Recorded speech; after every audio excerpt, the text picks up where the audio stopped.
Well, this one, um, you know exactly what I'm talking about, of course. This one um, first came about through a series of old photographs, and it's from the 1950s, Mm. and it's the mystery of the Morris Traveller. In fact, this is one of the original pictures taken as part of this mystery. Mm.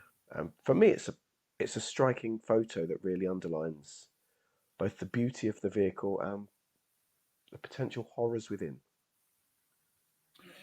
It is a dark tale by any measure. Um, for those who are unaware, there was a period of time in which the British car industry was at the very cutting edge of automotive design. And this era was not the one we're talking about. Um, the Morris Traveller got its name because there was a time when a number of British car companies used the term traveller to refer to what in America might have been referred to as a station wagon, perhaps. And the idea behind the name was that it indicated a country style of living, which is why I smirked a little bit at your comment of it being an urban legend. Exactly. Yeah. See, I always choose my words very carefully on channel I records. know you do. That's one of the things I always find fun when we're discussing a subject. Exactly. This town, of course, of the Morris Traveller, um, started up. First sightings were in the 1950s. I think 57. I think was the earliest that my records went back to about the original sightings of the exact same Morris Traveller showing up all around the country, almost at the same time. Yes, it's that during this era, and I think people have to understand this. Cars were quite prominent in this country. They were numerous, but not the way they are today. It was still relatively unusual for a family to have a car. The towns were not glutted with them the way they are these days. And cars were very different things. They were a family um, a family machine that was used for everything. The idea of a single family having two cars or three cars would have been absolutely shocking. That would have been the stuff of dreams for most people, wouldn't it? Oh, And so when a car is notable for some reason, it does tend to stand out. And the the Morris Traveller famously was available in a number of different colours. But one of the first things I noticed about these stories is that everyone was certain of it being a unique looking vehicle, that it was not a color they were used to. And the company only offered the vehicle in, I don't know, four or five colors. And it was a popular car for the time. Everyone would have seen these colors everywhere. And everyone agreed that this particular vehicle was not in one of those colors. But nobody could agree what color it was, which I find quite fascinating. it's it's it shows up in the records with it's strange. Of course, photos of the time were all black and white, and they showed it of a similar shade, the shade that we see now. That, of course, you couldn't tell what color it is looking at the picture as is. It could be a blue, it could be a red, it could be a purple or a green for all we know. It could. And as you say, no one was exactly clear on what it was.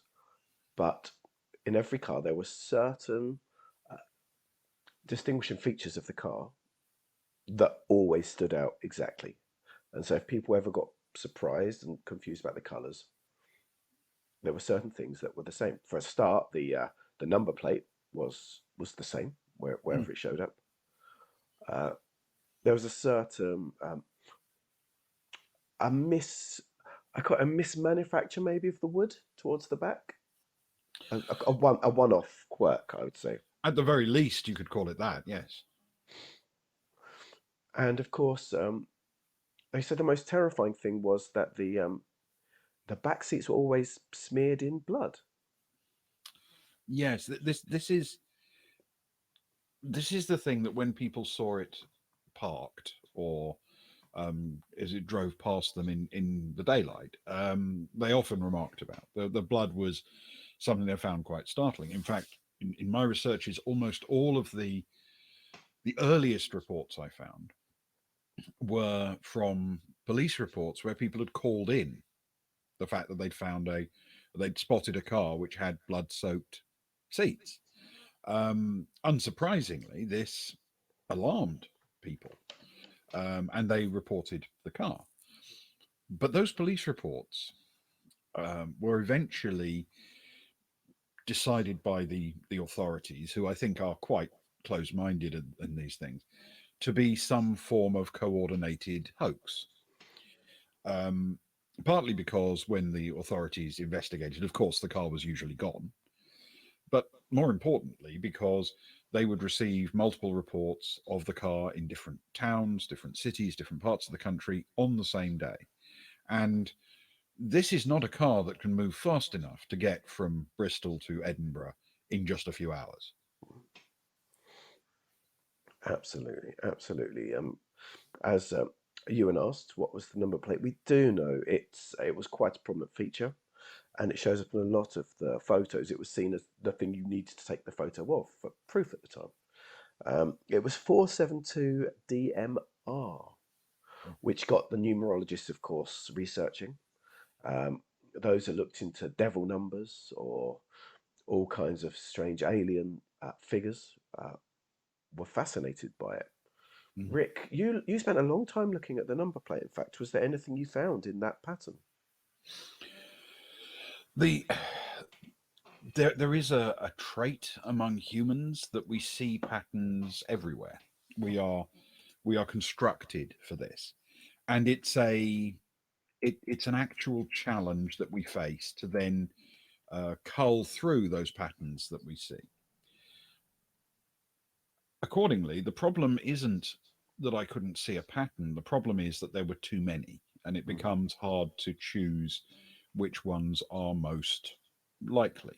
of course, of course. The the ones that appeal to me in particular, um, which seemed the most logical, I suppose, revolved around the fact that it is entirely possible for the 4, the 7, and the 2 to also represent letters. They are numbers that look quite similar to letters. The 4 Mm, like an A, the 7 like a T, and the 2 like a Z.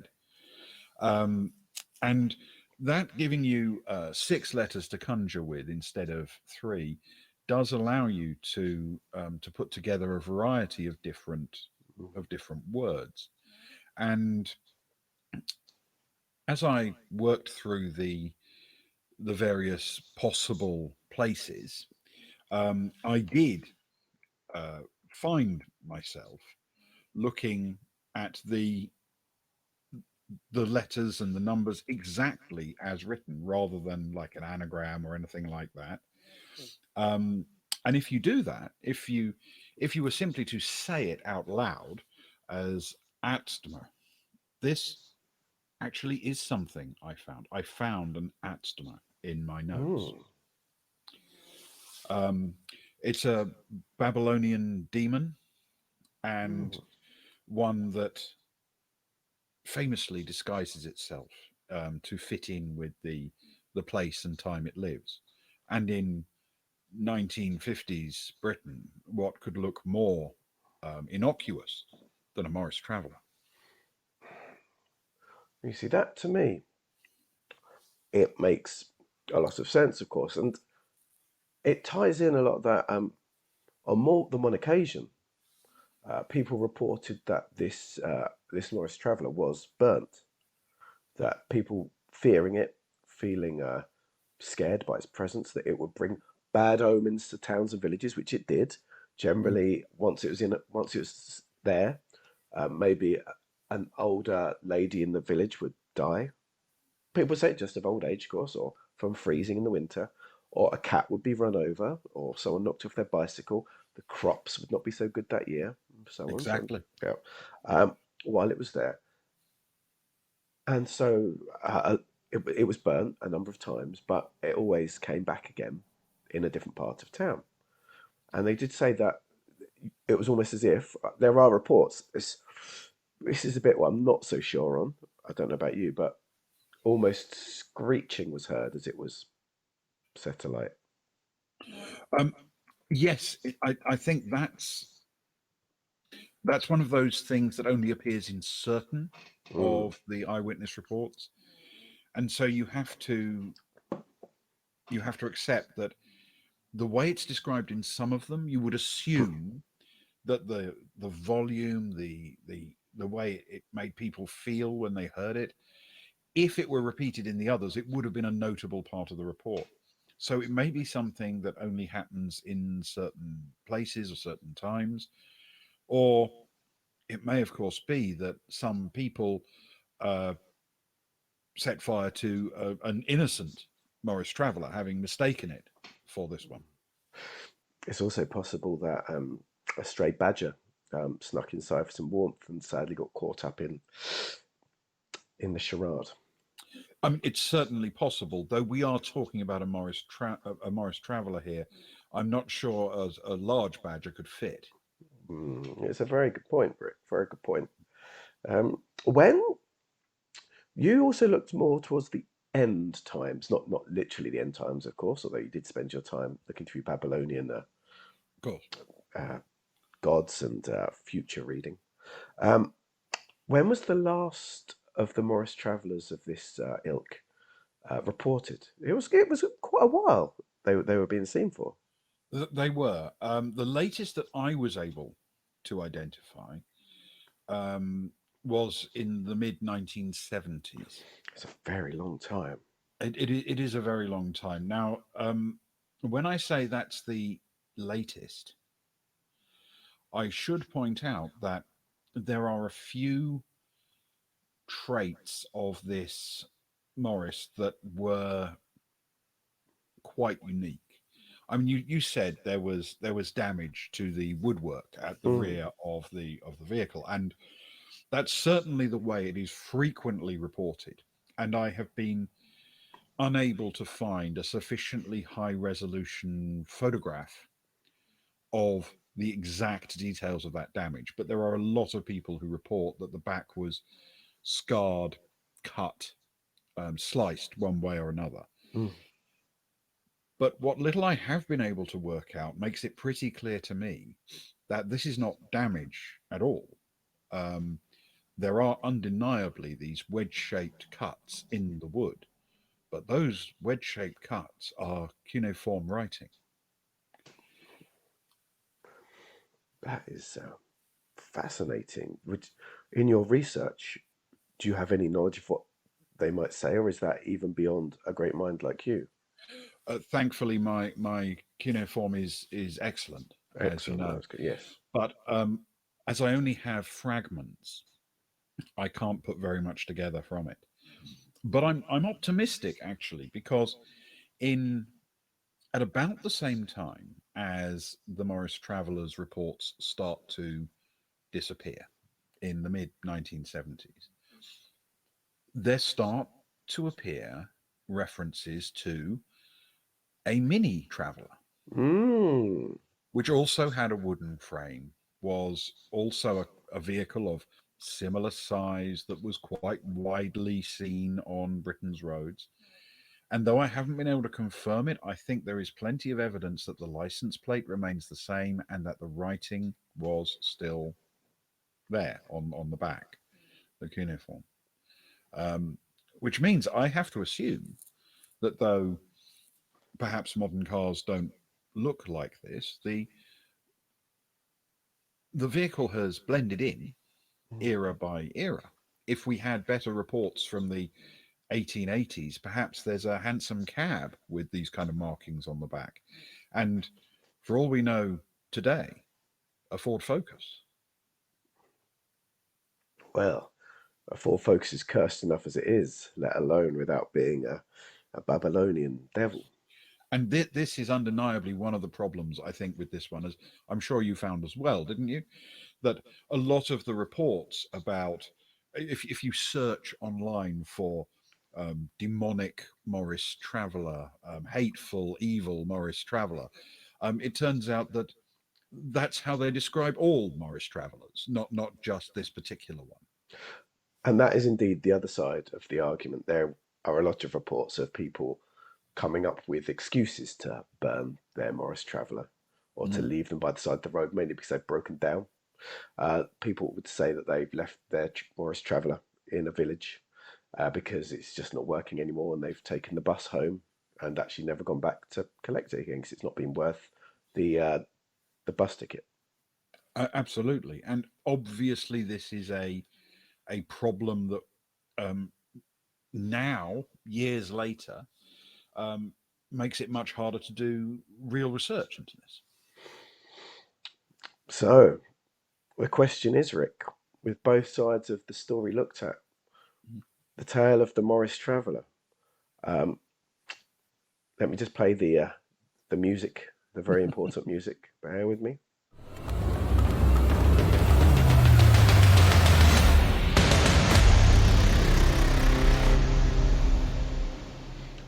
Are you skeptical or do you believe? Well, I must confess that in the case of the Morris Traveller, the reports are so scattered, the information so muddied. I don't see a coherent attempt to mislead here. I believe. You know, I did have a feeling tonight that that we were going to get some good old fashioned belief out of our good friend Rick Bishop. I believe. Fantastic. Fantastic. Myself, Rick, I also believe. I think there's enough there. We all know that the Morris Traveller is a hateful car anyway. Mm. Some would say demon possessed, but I think there is more to this story than just that. I truly do believe. Um, what is chat saying, Rick? How are chat feeling about this? So far, it is a universal, I believe, and I have to say this is remarkable. I'm not sure we've ever had that before. No, it's very true. Normally, one or the other. Um, 60-40 or something like this, but Mm. all I believe. It's fascinating. Yes, Well, I think that speaks not only to the experience that people have of the Morris Traveller, that everyone deep down believed they might be possessed, but also to the overwhelming amount of evidence from so many disparate sources. well, it's a wonderful way to start. It's very rare. We start with 100%, Mm. and it makes me excited for the rest of the evening.